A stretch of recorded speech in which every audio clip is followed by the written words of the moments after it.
Hey, everybody, welcome back to this live episode of Think Business. Looking forward to talking with Bob Burg, one of my all-time favorite authors, and Simon Thomas, one of my all-time favorite business people. Hey, guys, how you doing? So this show came about, Bob, because, and you've been on the show a bunch of times, Simon was on a podcast of mine the other day. I asked him what his favorite book was. He said The Go-Giver.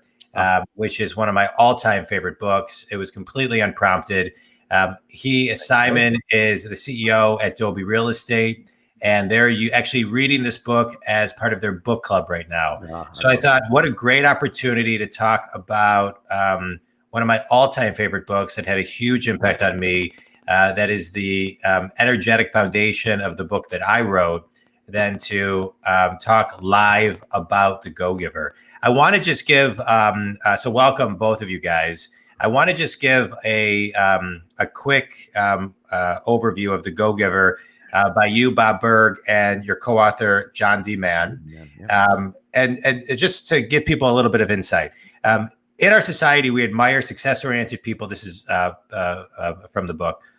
Or go-getters. But in The Go-Giver, authors Bob Burg and John David Mann turn that idea on its head. They argue that you should make giving rather than getting your first priority in business and in life, and success will follow. In the form of a business parable in which a mentor puts a frustrated go-getter on the path to success and fulfillment, the authors explain why and how you can change from being a go-getter to a go-giver by practicing the 5 laws of success. We'll dive into those later, but I really wanted to give the floor to Simon, as he's kind of in the book right now, not only with him, that was my dog, but also his company. So Simon, I'll let you throw out the first question or thoughts. Well, you read, so something that when I started doing sales, when I got into sales, I was into residential real estate, and in the beginning, it was kind of something that was just a natural thing. I mean, I grew up in business with my family and stuff, and the idea of I didn't really, reading this book was the first time that I actually it came to light. I realized I was doing a lot of this stuff already, and I just didn't. I realized, wow, a lot of this stuff's already ingrained in me, and I found that very interesting. But I guess with you, when did you figure all this out? How did you figure all this out? And and with such a well-written book and explained so great, it's not easy to do that. I guess, where did this all come about? Well, the well-written part was thanks to John David Mann, who was the lead writer and storyteller. He's brilliant. He's got such a way with words. So I'm much more of a how-to person. But I want to go back to something, and then I want to answer that question, Simon, because it's a great question. John, in the introduction you read, or the part you read, was that put out by the publisher, or was that somebody's interpretation? Maybe it was somebody's interpretation. Yeah, because we would never say to be a go-giver instead of a go-getter. Got it. All right. So we like go-getters, because go-getters take action. Yeah. Okay. So yes. So all right. You and Simon, you're both go-getters. Okay. Good. Yeah. But when we say a go-getter, we mean a person of action. When we say a go-giver, we mean that person who understands that shifting your focus, right, from getting to giving, right? The focus is on the giving. And when we say giving in this context, we simply mean constantly and consistently providing immense value to others, understanding, just as you both built your successful businesses, that doing so is not only a more pleasant way of conducting business, it's also the most financially profitable way as well. Not for any, woo-woo way out there type of magical, mystical reasons. It actually makes logical sense when you're that person who is, as Simon said, he intuitively was, and as I know you were, who really just had that desire to bring immense value to others. People feel good about you, right? They want to get to know you. They like you. They trust you. They want to be part of your life. And so, that's now, so we say when you can be a go-getter and a go-giver, that's a powerful combination. We would say be a go-getter and a go-giver, but not a go-taker, because that's the person who feels entitled, if you will, to take. it's about them. It's not about the value they can provide to another person. And they tend to be frustrated, like Joe was at the beginning. He was a go-getter, which we liked, but he was also very much a go-taker. It was very much about Joe, who owed Joe what, all the work Joe did, right? Which, when it comes down to it, it isn't a reason that somebody is gonna do business with them. So, Simon, I think in answer to your question, I was very fortunate that I grew up with parents who were very much, people of great value, who just kind human beings, entrepreneurial, and we're all about bringing value to others. So I grew up watching that. But I think that as I got into business, I kind of started watching people who maybe didn't have that same kind of feeling. And I maybe thought, wow, is that the way it's supposed to be? Right. And we certainly, when you look at movies and TV shows and stories in the media, what do you see? The horrible, in my day, it was J.R. Ewing, who was the prototype of the the business person who took advantage of others, and that's who shot JR. Who shot JR? The biggest, right? Yeah, absolutely. Right. Yeah. But then I started, as I started to read and to learn and to watch and to experience, I understood. I kind of went back to my roots in a way and understood that the way to do it was, hey, to the degree that you can bring immense value to the lives of lots of people, that's the degree you're going to be successful. Yeah. One of the things in the book that I think is kind of a common theme is raising one's level of awareness, raising one's level of consciousness, and some of it is can be so subtle. It can take time, and then once the student is ready, the teacher arrives. And so, how in writing the book and in your work that you do, Bob, do you continually work on raising people's level of awareness and raising someone's level of consciousness? I mean, even somebody who's read your book, like me, multiple times, every time I read it, I'm at a different level of consciousness. So I pick and hear things up differently. But how do you do that? And how do you suggest other people do that to live it? Yeah. And I think most of us are, and I'm sure the three of us and many of your viewers are like that. We'll read a book multiple times or listen to a CD or watch a video or something multiple times. And, we're never stepping into that same river twice, right? Although the river doesn't change, we change, right? And so we're at a different point maybe. So we see different things. And I love going back to a book that I've highlighted and taken notes from and so forth. And then I go back to that. And I see, those are great points. I'm glad I took those notes. But I see other things that I didn't see before, right? That I now take notes on and keep in mind. So I think consciousness, teaching it to others begins with ourselves, right? And we begin by trying to stay as conscious as we can, learn as much as we can, know that while we're learning and growing, we're still probably not there yet where we would like to be. And as we do that, we can then, I think, share those teachings with others. Are you finding that, like, when I read this book, I don't know, I'm not trying to, praise myself here, but I was the same way as you. I grew up in a family that I just kind of, it was really just ingrained in me. Right, exactly. But growing this business and doing what we've been doing the last couple of years now, I've been around a lot of people. I've been recruiting a lot of agents. I've been, learning from my staff and growing a decent sized staff now. And what I have found is they're all great people and they're all amazing in their own way. But it's very rare that, like, a lot of people think of themselves first. Like, the giving part is, like, if I said to a lot of people, hey, I have these 2 tickets to the floor seats Laker games, who should I give them to? A lot of people will say, well, I'll take them, right? Or instead of saying, you know what, so-and-so did great today, this week, this month, let's give them to these guys, right? Mm-hmm. And I find that very interesting. So where I'm going with this is this, do you find when writing this book and talking to a lot of people about it, can people change? Can people take this book and really change and implement it and become successful living this way?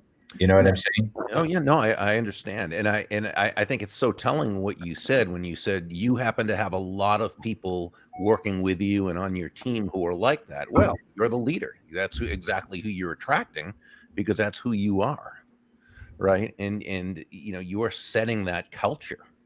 And because of that, you're attracting people who are a good fit into that culture. I mean, every so often, I'm sure someone comes in who's not, and they either adjust or they, need to find a better place that will be more congruent with the way they do things.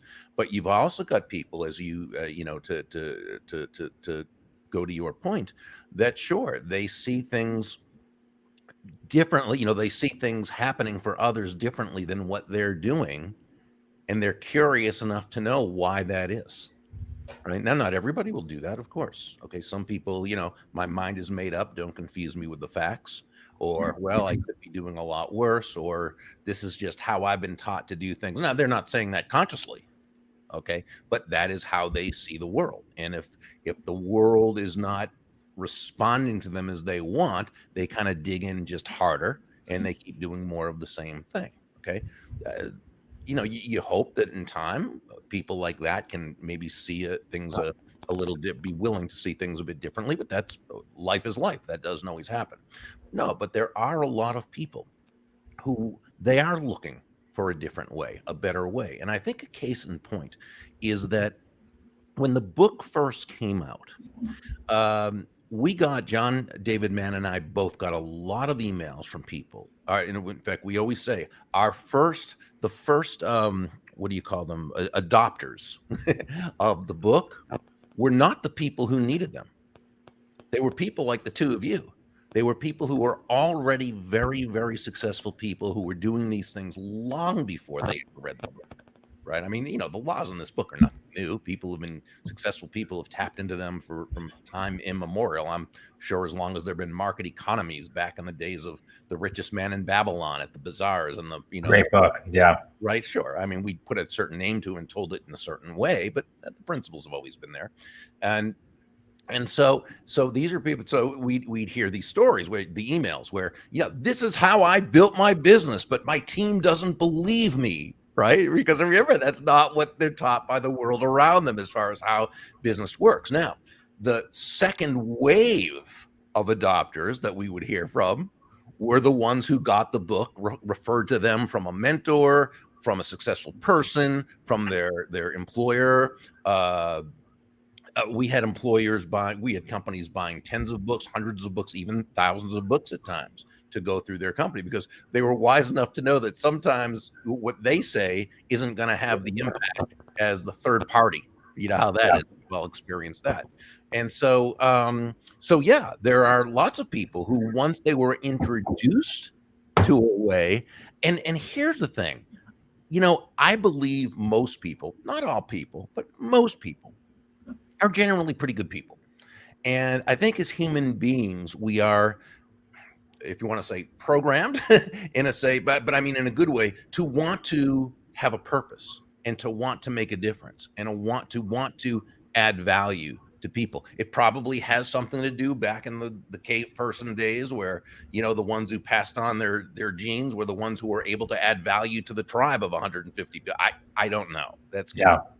But I think basically most people who get into real estate, it's not just about the money. That money's a good thing, and we should certainly be earning as much as we can earn based on how much value we provide. But they get a thrill out of helping someone successfully list their home, or help someone own the home of their dreams, or where they're going to bring up their family and have a wonderful you know what I'm saying? So I think the message of the Go-Giver was that not only can you be a good, caring, purposeful person, but that's the way to become, wealthy, successful, what have you. And so the people who are open to that, they changed.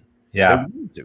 It's interesting. One of the things I find when I read books, and I found this when I read your book, and I can point to another book that did the same thing, the War of Art by Stephen Pressfield, is your book. I agree with, I'm on the same page as Simon. I felt like I was doing a lot, but you helped me define it. And I think there's a lot of power in defining the word, right? Because it's like a lot of times we we do things intuitively, we do things, but we don't, if we can't ground it in a definition, then we're just kind of following our instincts. Yeah. And so, The War of Art by Stephen Pressfield defined the word resistance. No, yes. And so, and so it's one of the best books. It's one of my, I love it. As I put it up there with your book. And so the idea, a great compliment to even be in the same sentence as anything Stephen Pressfield.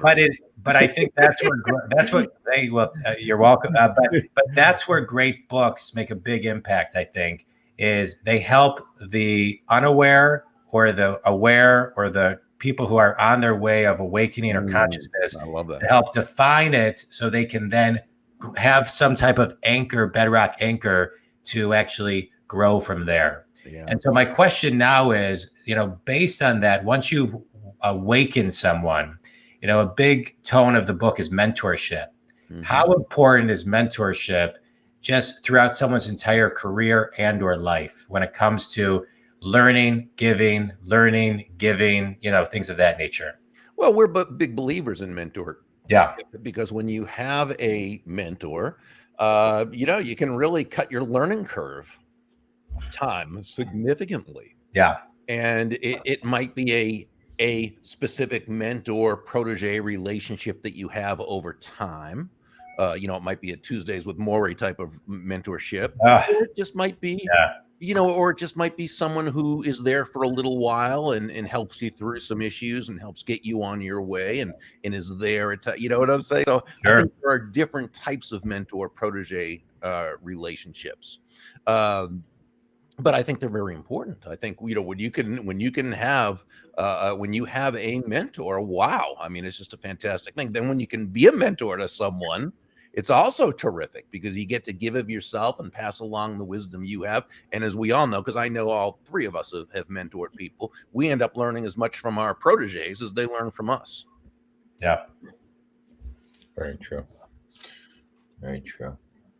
Yeah. Mentoring in the, I agree with that. When you what you just said there with, shortening your curve. I mean, that's very important, and surrounding yourself around the right people is very important too. Like growing up, we were around a lot of right people, but then I went through a phase like in college where I wasn't around the right people. And, then you start surrounding yourself with people, mentors that just think differently, and you can very easily, you shorten that, that curve. And people have said to me, man, in 9 years, Simon, how have you gotten into real estate? And then I was a salesperson for 7, running this company for 2.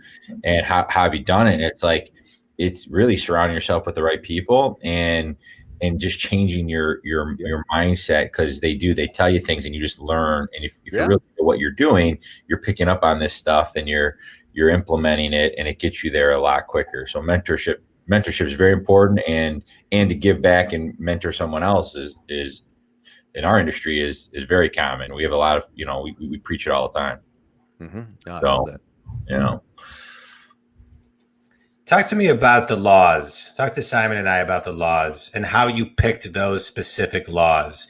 There's so many things to grab, as from the universe. How did you kind of get down to those? Well, John and I, and John was a successful entrepreneur in his day as well. And so from the people, from our own business experiences and from the many people that we've studied, we've both been students of success for many, many years.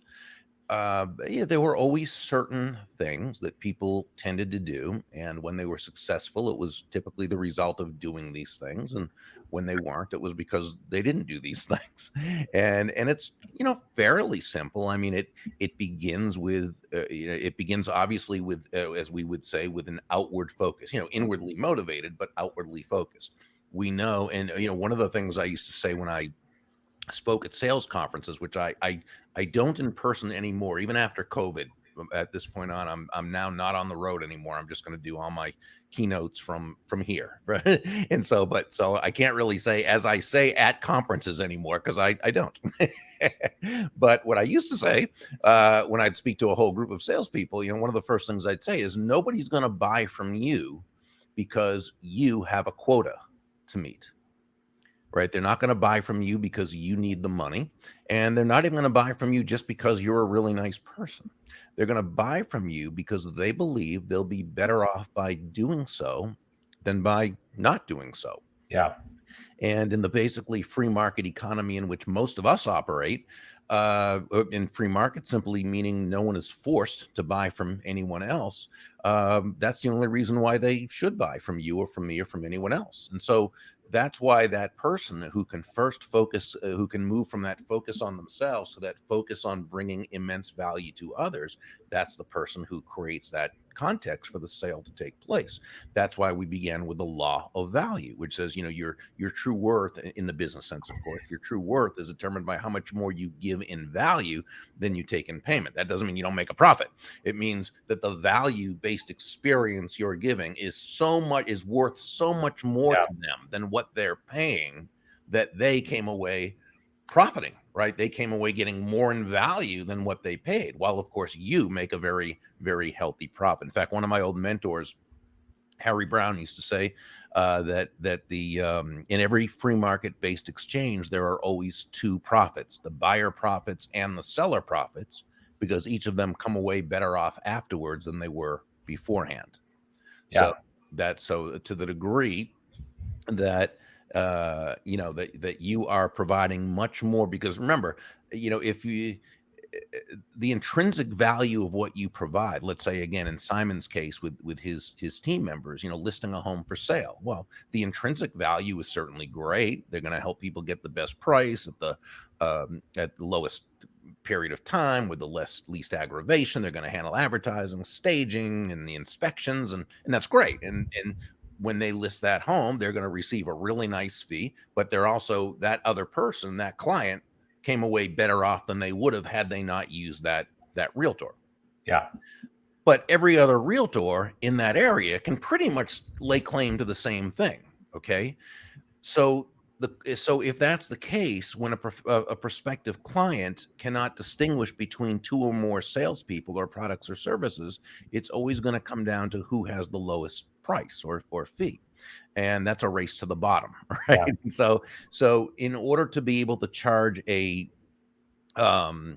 be first of all, the one who is the most desired, and be able to charge on a higher fee level, you need to be that additional value. Right.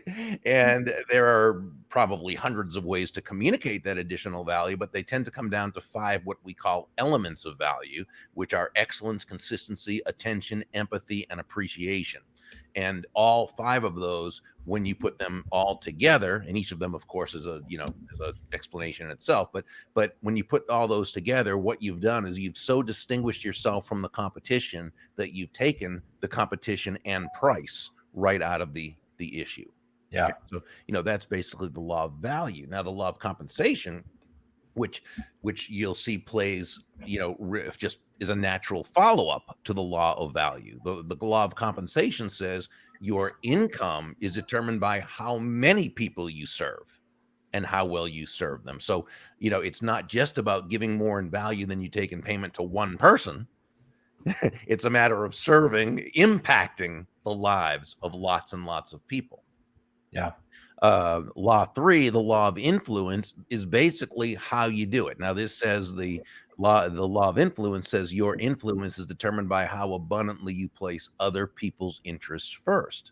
Now, that sounds counterintuitive when you first hear it, right? But then, and by the way, when we say place other people's interests first, we are not suggesting you should be anyone's doormat or a martyr or self-sacrificial. Not at all. It's understanding, as Joe, the protege in the story, learned from several of the mentors, the golden rule of business, of sales, is simply that all things being equal, people will do business with and refer business to those people they know, like, and trust. And there's no faster, more powerful, or more effective way to elicit those feelings toward you in others than by genuinely moving from an I or me focus to an other focus.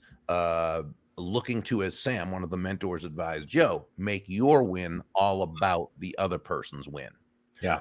Law number 4, it builds upon that in the way that it says who you need to be. and that is your most authentic self. And the law says the most effective, a gift you have to give to others is the most valuable gift you give to others is yourself. In this part of the story, it was the realtor, Deborah, who shared that while the skills, the sales skills, technical skills, people skills, as important as they are, and they are indeed very, very important, they're also all for naught if you don't come at it from your true, authentic core. Yeah. But when you do, right, when you show up day after day, week after week, month after month, congruently with your values, you show up as yourself, people know who you are, they know what to expect. And this is when people feel comfortable with you, they feel good about you, they feel safe with you, they know, like, love, and trust you, and they're much more likely to want to do business with you and refer you to others. Now, law number 5 kind of brings it home, and that's the law of receptivity. And this one says the key to effective giving is to stay open to receiving. And this really means nothing more than understanding that, yeah, you breathe out, but you also have to breathe in. It's not one or the other. You breathe out carbon dioxide, you breathe in oxygen. You breathe out, which is giving, and you breathe in, which is receiving. Again, going back to something we discussed before, the world around us gives us so many horribly negative messages about business, about money, about prosperity, about abundance. And despite this, it's important to know that giving and receiving are not opposite concepts, right? You're not a giver or a receiver. Yeah. You're a giver and a receiver. Giving and receiving are simply two sides of the very same coin. Now, the focus is on the giving, right? The focus is on the giving of value to all, but we also need to be able to receive as well. Yeah, that's important. Well, that was like a Ross School of Business master's class, Simon. I know. I was like I was in a trance right there. I was just thinking, it was amazing. But Bobby, I mean, like what you just said about the world is giving like these messages, and I think about my kids a lot. And I have 2 little kids that are 3 years old, and I'm at home with them a lot now because of COVID, and I think about their future, and I think about like that piece that you just said, I think about all the time, like the world's messaging, social media, like it's good in so many ways, but these kids think instant gratification. They see somebody sitting, a young person sitting on in a Rolls Royce, and it's like, I got to have that, right? And they don't get the 10, 20, 30 years of mastering your craft and grinding it out. I mean, what is your advice to parents and to young kids who have the ability of listening to this right now, to overcome that? Because it seems like it's getting worse, and it is a scary thing as a parent that I think about all the time. Yeah, I mean, I think it's being consistent with the message that you want them to have. I mean, it really can't get caught up in it. You know what I mean? Like, how do you keep your kids from getting caught up in it? It's getting worse and worse. And it's a question that I ask a lot of people when, we come across it, but I mean, these laws make a lot of sense, but back in the day, I feel like you go to work, you work for a long period of time, and you see, it comes over time. Today it's changing to like, I need it now, and this, they think they're going to do this and it's going to happen now. And, I guess what is your response? I wish there was a magic, I wish there was something magical that I could say that would be able to fix that or whatever. And I don't think there is. I think that parents just have to create a culture within the family of values, that just like a leader does at work, and keep impressing those values upon your children in a consistent way. And we can only control what we can control. We obviously want to do what we can to have them influenced by the right people and the right environment and the right thing. But when it comes down to it, you look back at Marcus Aurelius, who was one of the the Stoics, who was the ruler, and he was just such a wonderful human being, and his son was a disaster case. I mean, how do you know what's going to happen? We don't. But but what we can do, like anything else, is we can do our best to create the context for success. Right. Yeah. Makes a lot of sense. I as you're talking about that, and I'm thinking about, the power of consistency, like you're talking about, the power of humility, and not keeping score, and just kind of being as vulnerable and real as you possibly can, and almost like taking inventory of yourself on the laws on a daily basis. Some days you need a little bit more of this, some days you need a little bit more of that, and just kind of figuring that out on a day-to-day basis. But I think, when I read the book, to me, it's about being a go-giver, not only with your wisdom, but being a go-giver with everything. You talk about authenticity, your heart, your not holding back to help other people, go-giver with just good intent. I mean, there's so many of those messages, I think, too, that always resonate with me on a regular basis. When I'm on a path of many things and making decisions. Well, this has been great. Simon, do you have any questions? As far as I know, you guys are doing a book club and you're kind of in the throes of this book. I mean, anything your team would be interested to kind of hear Bob chat about? Or the being authentic piece is something like you talk about being a realtor, and we all do the same things. It's one of the biggest challenges in our industry. Like, if you don't cut your commission, the next guy will, right? There's a lot of us out there, and my team, I'm constantly telling them, guys, the answer isn't just to cut. You have to do things that are different and service and be authentic. And what I have found, and how I grew a decent sized book of business in a short period of time, and now I've recruited, quite a bit of agents in a short period of time, is I'm very authentic. And I did this, I wasn't always this way. And I just got to a point where I'm like, I'm sick of trying to be somebody that I'm not. And I just started really being me and super authentic. And me ended up being good enough, to attract people. And I found that the transaction is only like 90 days. It's all the time after the transaction and before the transaction where you're keeping in touch with these guys. You're seeing how their kids are doing. You're calling them during COVID. And the authentic piece to me, and the message that I'm constantly giving my team, is you're no different. The only thing that makes you different than the guy down the street is you. Right. I mean, they all do the same thing. So you better, make sure that you're authentic and people like you, and your business will thrive. And once the transaction's over, that's your client, that's your friend, that's your, stay in touch. That relationship is gold. Yeah. It's important. And you need to truly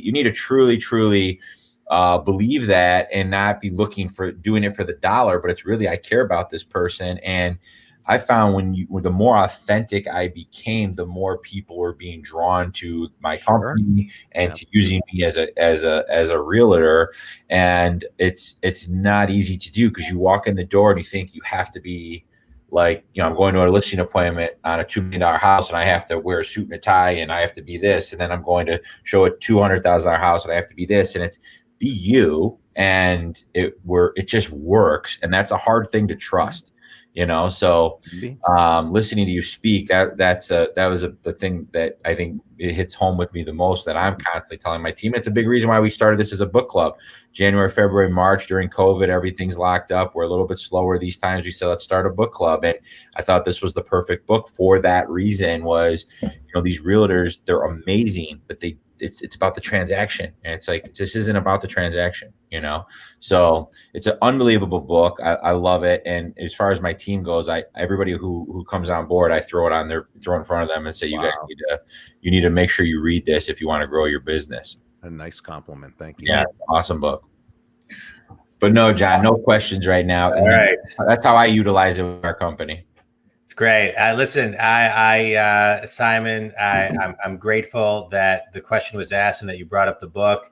Bob, I'm grateful that you took time to talk to us. Your book continues to inspire so many people. And, thank you again for writing. You and your team of what you're doing to just infuse more people giving. I do have a couple questions in a quick speed round for you, Bob. Okay. With COVID, we sit here, it's January 8th. What does giving mean today?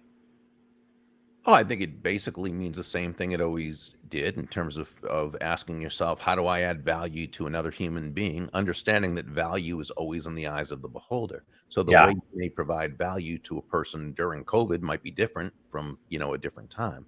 Yeah. That's what we always have to figure out, and always trying to see it through their eyes. Yeah. Giving in the eye of the beholder. I love it. And Simon, after reading the book, does giving have a different meaning to you than it did, Yeah, I think a lot of people interpret giving as like actually giving them something, like, I give you a gift or something like that. Or I have to buy your dinners every time I'm with you, or that's, and what it means, yes, it's definitely a different, giving value, giving, being authentic, influence. I mean, those are things like you don't really put with giving, and you kind of just think about it differently. So for me, again, it was something that just laid it out, better, so I could teach it to our people, and be more, just be more recognize it, versus just kind of like, it was just, I didn't know how to teach it. Now this kind of laid that out, that, for us to do that. Yeah, I love it. All right, here's a good speed round question from Brooke, Bob. If you had a sixth law, what would it be? Great question. Hi, Brooke. Yeah, that is a great question. I would say if there was a sixth law, it would be to make a study of human nature, because we do believe that everything about the go-giver and all its laws tie right into human nature. Yeah. And I think successful people, they deal in truths. They understand the laws of nature, physical nature, economic nature, human nature. And I think human nature is the most important of all, because when you think about it, that's all we're dealing with. Right. That's great. An understanding of ourselves and the way we work as humans, and the way the world of humans work. Yeah. Human nature is really just the general psychological characteristics, feelings, and beliefs of humankind, as considered shared by all humans. Yeah. So while we're all individuals, okay, and we all are different, there are certain aspects of human nature that time and time again you will see are true, and to the degree we understand that prepares us to be able to deal with people much more effectively. Yeah, I love it. Well, I can't thank you enough, Bob, for being on the show. Simon, I can't thank you enough. This was great, Bob. Well, I'm going to end with you, Bob. Hold on. Simon, tell everybody how they can get a hold of you over at DOBI Real Estate. You guys can contact me directly. My email, simon@wearedobi.com, and my direct number is 248-840-7722. That's right, directly there. All right. And Bob, tell everybody where they can buy your book and hire you for a virtual keynote and all that other great stuff. Best place to find me is at Burg. That's BURG.com. And while you're there, you can check out any of the books and read a chapter in an excerpt to see if you like where it's going. Then you can always click through to Amazon if you'd like. Great. Also subscribe to the list if you'd like, because in a couple of weeks, we're also going to be putting out word about a new Go-Giver Success Alliance membership site that we've developed. So if you're interested in that, that might be something to look at. Good. I love it. Bob, thank you very much. Simon, thank you very much. This was great, guys.